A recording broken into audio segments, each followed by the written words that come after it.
अस्सलाम वालेकुम। ये हमारे पास फिटर डॉपलर आया।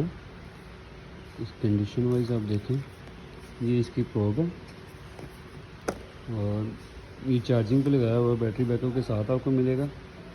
इसको मैं ऑन कर रहा हूँ, ये ऑन हो गया। ये इसकी प्रोब आ गई। ये प्रोब को मैं हार्ट लगा रहा हूँ।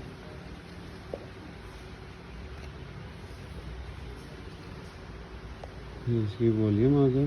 टच एंड कीपैड है। ये इसका वॉल्यूम टच वाला इसका वॉल्यूम है। ये इसका फुल वॉल्यूम है इसका, ठीक है। ये देख सकते हैं आप। ये इसका मैनुअल है। मैनुअल में भी सारी सेटिंग इसकी पड़ी हुई है।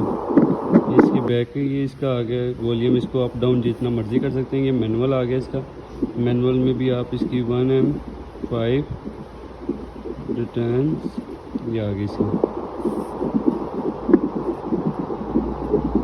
इसी तरह इसके यहाँ से भी इसके बैक साइड भी पावर का ऑफ ऑन का बटन है इसके।